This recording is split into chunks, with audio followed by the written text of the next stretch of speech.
Hello, हर हर महादेव। कैसे हैं आप सब? मैं हूं झलक पंडित, आपके अपने चैनल महादेव लीगल पर। तो जैसे कि आप जानते हैं कि हम पिछले कुछ दिनों से बहुत कम समय में और सरल शब्दों के माध्यम से भारतीय न्याय संहिता 2023 के विभिन्न अध्यायों और विभिन्न धाराओं को जानते आ रहे हैं, समझते आ रहे हैं। तो इसी क्रम को आगे बढ़ाते हुए हम आज बात करेंगे अध्याय 9 की, जो कि बात करता है निर्वाचन संबंधी। निर्वाचन अर्थात चुनाव, या कह लीजिए इलेक्शंस, या कह लीजिए निर्वाचन संबंधी जो अपराध होते हैं उन सब के विषय में बात करता है अध्याय 9। तो इसे हम बहुत ही सरल शब्दों में बहुत ही कम समय में जानने का प्रयास करेंगे। और ये जानना आवश्यक भी है क्योंकि हर प्रत्येक 5 वर्ष में हमारे यहाँ इलेक्शन का प्रावधान किया गया है, चुनाव का प्रावधान किया गया है प्रत्येक ग्राम पंचायत में। और देश में चुनाव का जो प्रावधान है वो 5 वर्ष में किया गया है। तो आवश्यक हो गया है कि हमें ये जानना कि इसमें भी क्या अपराध कारित हो सकते हैं और चीजें कैसे होती हैं। जो इसका प्रारंभ होता है धारा 169 से, अर्थात धारा 169 से इसका जो श्री गणेश होता है। तो आइए बात करते हैं इसका जो खंड क है, उपधारक क, क्या बात करती है? अभ्यर्थी के विषय में। अभ्यर्थी कौन होता है? अभ्यर्थी वो होता है चुनाव में जो अपना नाम चुनाव लड़ने के लिए, जो अपना नाम चुनाव लड़ने के लिए जो कोई भी अपना नाम देता है, पर्चा भरता है, नामांकन कराता है, उसको अभ्यर्थी की संज्ञा दी जाती है। अब बात करते हैं निर्वाचन का अधिकार। जो 169 का जो धारा ख है, जो इसका खंड ख है, जो पैरा ख है, वो निर्वाचन का अधिकार अर्थात इलेक्शंस के अधिकार के बारे में बात करता है। तो इसमें क्या, इसमें बताया गया है कि जो अभ्यर्थी अपना नामांकन दर्ज कराता है उसको अपना नामांकन वापस लेने का भी अधिकार होता है। उसके लिए ये बाध्यता नहीं होती कि एक बार पर्चा भर देने पर वो अपना नाम वापस नहीं ले सकता। उसको ये अधिकार भी दिया गया है, वो जब चाहे चुनाव से पहले एक सीमित समय के भीतर अपना नाम भी वापस ले सकता है। बात करते हैं धारा 170 की, जो बात करती है रिश्वत के विषय में। जो कोई भी अभ्यर्थी चुनाव के समय में रिश्वत देने का कार्य करता है, अर्थात रिश्वत, जैसे ये ए नामक अभ्यर्थी है, ये चुनाव लड़ रहा, बी नाम, ये गांव है एक, ए नामक अभ्यर्थी जो है ये चुनाव लड़ रहा है, इसने पर्चा भर दिया, ये अभ्यर्थी है। धारा 169 के ए के अनुसार ये ए जो है ये चुनाव का अभ्यर्थी है। और यहाँ एक गांव के भीतर जाके इसने इन लोगों को पैसे दे दिए कि भाई आप, परितोषण दे दिया, चाहे तो पैसे दे दिए, चाहे तो कोई चीज दे दी, चाहे तो कुछ भी दे दिया कि भाई वोट मुझे देना। तो ये चीजें जो उसने पे ये देके उनको कहा कि वोट मुझे देना, तो यहाँ ये रिश्वत के अपराध के भीतर धरा जाएगा और इसके लिए सजा का प्रावधान भी किया गया है। धारा 171 कहती है कि निर्वाचनों में असम्यक असर डालना। असम्यक असर को तो हम कॉन्ट्रैक्ट एक्ट में भी पढ़ चुके हैं। असम्यक असर क्या होता है कि निर्वाचन में आके असम्यक असर डालकर जो चुनाव में भागीदार कर रहे युवक हैं, जो वयस्क युवा हैं, जो मतदाता हैं, उनको क्या कहना, उन पर असम्यक असर डालकर, उन पर दबाव बनाकर उनसे वोट मांगना, या उन पर दबाव डालकर उनसे कहना कि वोट हमारे ही प्रतिनिधि को देना, हमारा जो प्रतिनिधि ये चुनाव लड़ रहा है इसी को वोट देना। ऐसा असम्यक असर, जोर दबाव डालना, असम्यक असर डालना, ये धारा 171 के अंतर्गत आएगा। और धारा 175 कहती है कि निर्वाचन के सिलसिले में मिथ्या करना। जो कोई भी निर्वाचन के सिलसिले में, निर्वाचन चुनाव चल रहा है और उसके सिलसिले में यदि कोई झूठ बोलता है, कोई ऐसे भी कारनामे करता है, तो वो धारा 175 के अंतर्गत धरा जाएगा। इसमें पढ़ने योग्य बस यहीं तक यही धाराएं थी। विशेष रूप से कहूं तो हमें यही जानना आवश्यक था कि अभ्यर्थी कौन होता है और रिश्वत वालों के लिए रिश्वत का प्रावधान भी किया गया है नहीं, जो अगर कोई रिश्वत देगा तो उसके लिए क्या सजा का प्रावधान किया गया है, ये हमारे लिए जानना अति आवश्यक था। अब हम बात कर लेंगे आज अध्याय 14 के विषय में, जो की बात करता है मिथ्या साक्ष्य गढ़ने वालों के लिए। मिथ्या साक्ष्य, जो कोई भी मिथ्या साक्ष्य देगा या मिथ्या साक्ष्य गढ़ेगा या मिथ्या साक्ष्य प्रस्तुत करेगा, इन सब के लिए जो सजा का प्रावधान किया गया है वो अध्याय 14 के अंतर्गत किया गया है। इसका श्री गणेश करती है धारा 227, मिथ्या साक्ष्य देना। तो इसमें क्या है कि शपथ द्वारा जो कोई व्यक्ति जो कोई व्यक्ति शपथ द्वारा या विधि के किसी अभिव्यक्त उपबंध को करने के लिए या तो वो शपथ जो ग्रहण की जाती है साक्ष्य देने से पूर्व, जो न्यायालय में शपथ दी जाती है, शपथ दिलाई जाती है, या तो उसके द्वारा अथवा विधि के किसी अभिव्यक्त उपबंध के द्वारा क्या करता है, सत्य कथन के लिए विधिक रूप से आबद्ध है।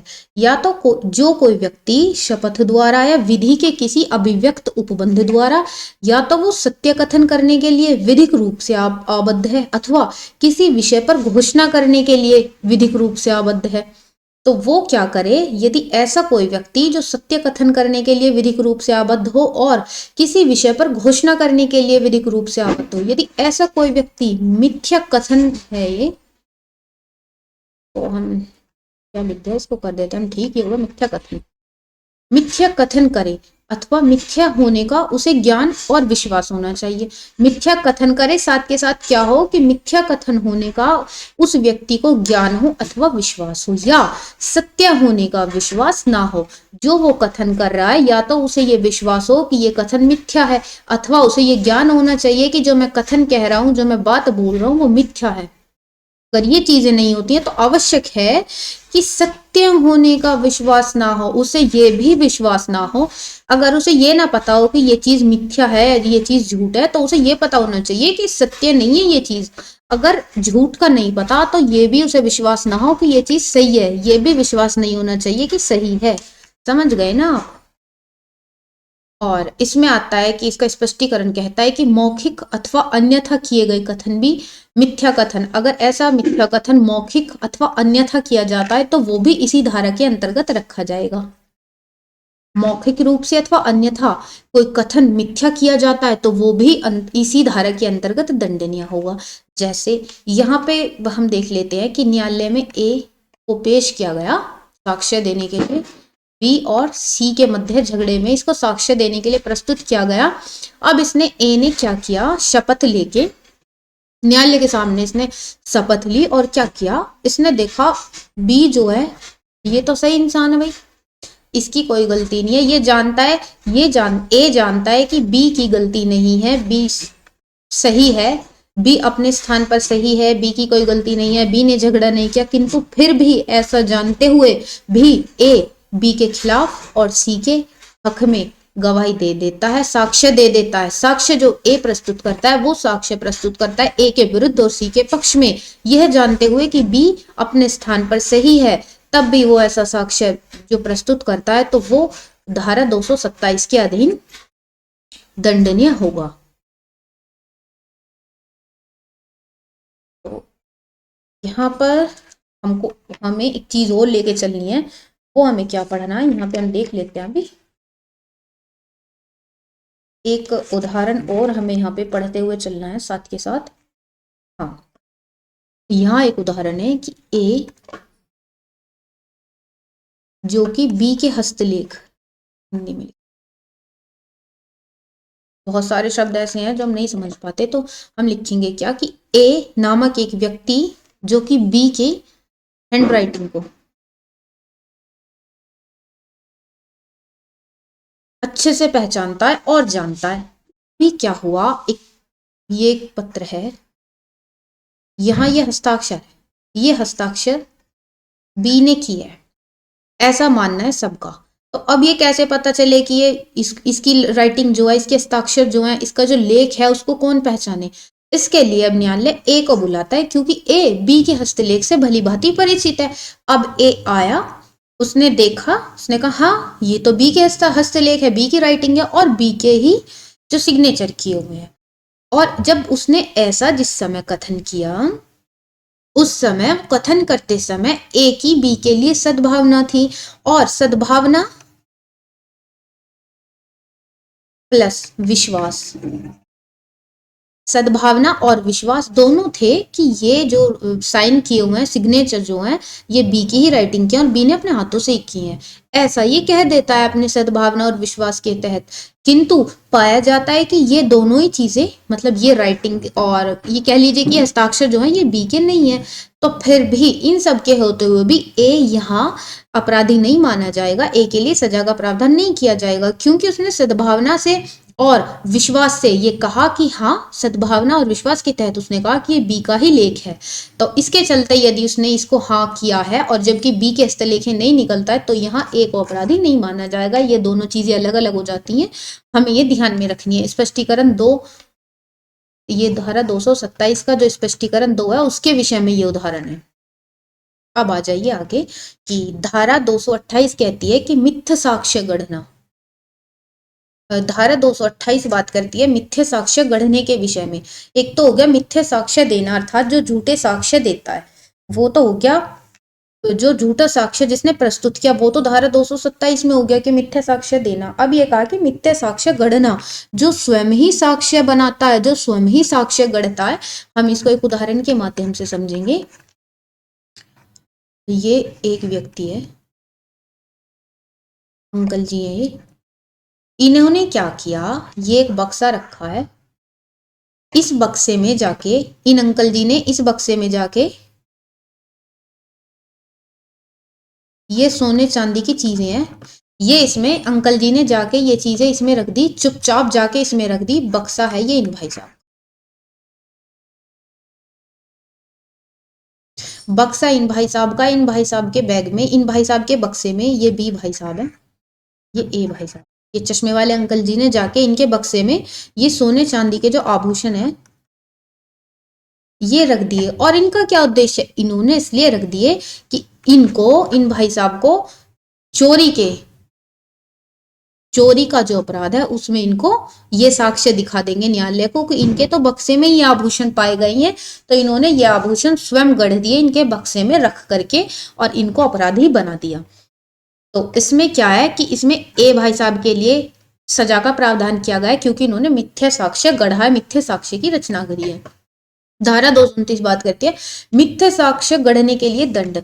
जो कोई मिथ्या साक्ष्य गढ़ता है, धारा 228 के तहत जो कोई भी मिथ्या साक्ष्य गढ़ेगा उसके लिए दंड का प्रावधान धारा 229 में किया गया है। उसको 7 वर्ष तक का कारावास, साथ के साथ 10,000 रुपए जुर्माने से भी दंडित किया जाएगा। अब आ जाइए धारा 232 जो की बात करती है कि मिथ्या साक्ष्य देने के लिए धमकाना। जो कोई भी किसी दूसरे व्यक्ति को धमकाएगा, डराएगा और कहेगा कि ये मिथ्या साक्ष्य वहां न्यायालय के समक्ष जाके दो, तो ऐसे व्यक्तियों के लिए धारा 232 का प्रावधान किया गया है और वो ऐसे व्यक्तियों को अपने भीतर धर लेगी, अपने तहत वो धर लेगी। जो कोई व्यक्ति किसी अन्य व्यक्ति की, ये 3 चीज हमें ध्यान रखनी है, शरीर, ख्याति अथवा संपत्ति, या तो किसी व्यक्ति की शरीर, ख्याति अथवा संपत्ति का भयकारित करके अथवा उनके प्रियजनों, या तो व्यक्ति के स्वयं के शरीर, ख्याति और संपत्ति के जो बहकारित करे कि हम तुम्हें ख्याति मतलब जैसे कह दे कि या तो तुम ऐसा मिथ्या साक्ष्य, ऐसा जो मैं मेरे अनुसार साक्ष्य प्रस्तुत कर दो, अन्यथा हम तुम्हारी संपत्ति को नष्ट कर देंगे। या तो ऐसा कहे अथवा कहे कि मैं तुम्हारे बेटे की संपत्ति को नष्ट कर दूंगा, या मैं तुम्हारे बेटे के शरीर को नुकसान पहुंचा दूंगा, बेटे का पैर तोड़ दूंगा, बेटे का हाथ तोड़ दूंगा। ऐसा उनके प्रियजनों का भय क्षतिकारित करने के, शरीर की क्षति, ख्याति की क्षति, संपत्ति की क्षतिकारित करने के उद्देश्य से जो भयकारित करके मिथ्या साक्ष्य देने के लिए धमकाए, तो ऐसे लोगों को 7 वर्ष तक का तो कारावास, साथ के साथ जुर्माने से दंडित किया जाएगा, जो धमकाएगा उसको। और इसका जो पॉइंट 2 है, कह लीजिए उपधारा 2, वो कहती है कि निर्दोष व्यक्ति, जो एक में उपधारा 1 में निर्दिष्ट, जो उपधारा 2 कह रही है अब कि निर्दोष व्यक्ति, यदि कोई निर्दोष व्यक्ति उपधारा 1 में निर्दिष्ट मिथ्या साक्ष्य के परिणाम स्वरूप, जैसे कोई निर्दोष व्यक्ति है और उसको उपधारा 1 में शरीर का भय मानकर उसने मिथ्या साक्ष्य दे दिया। अभी क्या हुआ कि मिथ्या साक्ष्य के परिणाम स्वरूप मृत्यु से या 7 वर्ष से अधिक के कारावास से, या तो उसे मृत्यु से अथवा 7 वर्ष से अधिक के कारावास से दोष सिद्धि और दंडादिष्ट किया जाता है। तो ऐसा व्यक्ति जो धमकी देता है उसी दंड से दंडित किया जाएगा। कैसे दंड से दंडित किया जाएगा? वो दंडित किया जाएगा उस मृत्यु और 7 वर्ष का कारावास उस धमकी देने वाले व्यक्ति के लिए भी किया गया है। जो व्यक्ति दूसरे व्यक्ति को धमकाकर मिथ्या साक्ष्य दिलवाएगा उसको भी ये कहा गया है कि जैसा वो निर्दोष व्यक्ति सजा का भागीदार बनेगा वैसा ही धमकाने वाला व्यक्ति भी सजा का भागीदार बनेगा। ये उपधारा 2 कहती है। धारा 234 कहती है कि मिथ्या प्रमाण पत्र जारी करना। जो कोई भी मिथ्या प्रमाण पत्र जारी करेगा, हस्ताक्षरित करेगा, जैसे मिथ्या प्रमाण पत्र जारी करना जो विधि द्वारा अपेक्षित हो या अपेक्षित ना हो, जो विधि द्वारा अपेक्षित ना हो, जिनका जारी किया जाना हित में ना हो, ऐसा जो कोई भी मिथ्या प्रमाण पत्र जारी करेगा, जो चीजें वास्तव में है ही नहीं, ऐसा कोई प्रमाण पत्र जारी कर देगा अथवा हस्ताक्षरित कर देगा, तो उनको ऐसे दंड से दंडित किया जाएगा मानो उन्होंने मिथ्या साक्ष्य दिया हो।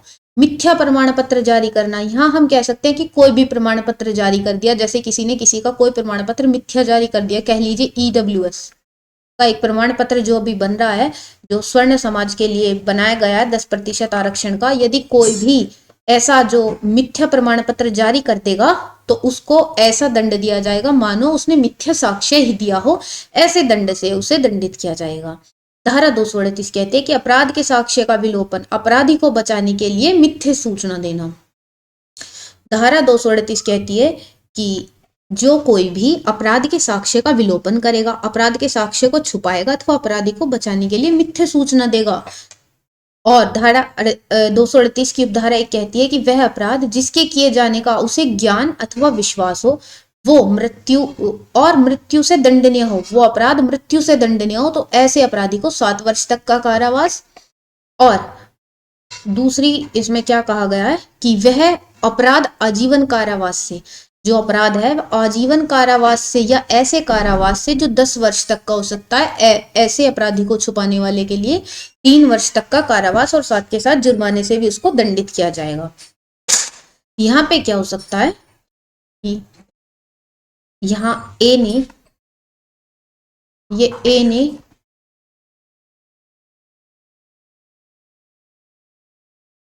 इनकी मृत्यु कारित कर दी और भागता यहाँ बी के घर में, बी का घर है ये, बी के घर में आ गया। बी ने कहा कि तुम यहाँ मेरे इस घर के यहाँ कमरे में छुप जाओ आके, और उसको जो यहाँ पे अपने घर में छुपा दिया, ने कहा है कि अपराधी को बचाने के लिए मिथ्या सूचना, यहाँ घर में छुपा दिया। और जब उसको न्यायालय में बुलाया गया उसने मिथ्या सूचना दे दी कि नहीं सर वो तो हमारे यहाँ नहीं आया है और हमने उसे नहीं देखा, या वो कह दे इसको यहाँ पे ना भी छुपाए, हमने मान लिया। कभी आप दूसरी धारा से कनेक्ट कर दो, अपराधी को आश्रय देने वाली से आप इसको कनेक्ट कर लो, तो दूसरा ही उदाहरण हम ले लेते हैं। तो ए ने इसकी हत्या कारित कर दी इस व्यक्ति की, और बी ने ये करते हुए उसको देख लिया, लेकिन बी ए का मित्र है। अब जब बी को न्यायालय में पेश किया गया तो बी ने मित्रता के तहत कह दिया कि नहीं ए ने इसकी मृत्यु कारित नहीं की है, और उसके लिए मिथ्या सूचना, अपराधी को बचाने के लिए जो उसने मिथ्या सूचना दे दी कि नहीं ए ने मृत्यु कारित नहीं की है, और ए तो बहुत सरल और सीधा व्यक्ति है, ए ने ऐसा नहीं किया। यदि वो ऐसा करता है तो उसको जो बी है उसको धारा 238 के तहत रखा जाएगा। इसी के साथ हमने आज पढ़ा अध्याय हमने 7 पढ़ा, 7 कहाँ 9 पढ़ा है, अध्याय 9 आज हमने पढ़ा है। और अध्याय 14 की भी जो मुख्य बिंदु है उनको हमने लेते हुए चला है, जो मुख्य धारा है उनको आज हमने पढ़ा है, सीखा है, और धीरे धीरे इसी क्रम में हम अन्य अध्यायों को लेते हुए चलेंगे, विभिन्न विभिन्न धाराओं को लेते हुए चलेंगे, विभिन्न विभिन्न तथ्यों को जानते हुए चलेंगे, और कम से कम शब्दों में जानने का प्रयास करेंगे और ऐसा जानने का प्रयास करेंगे कि हम लंबे समय तक अपने मस्तिष्क में समाहित कर सकें, चीज़ों को हम जान सकें। और बस इसी के साथ अपने जो निरंतर प्रयास को हम जारी रखेंगे। आपको चीज़ें समझ में आ रही हो तो कृपया चैनल को लाइक कीजिए, शेयर कीजिए और सब्सक्राइब कीजिए। इसी के साथ धन्यवाद। मिलते हैं शीघ्र ही अगले अध्याय के साथ।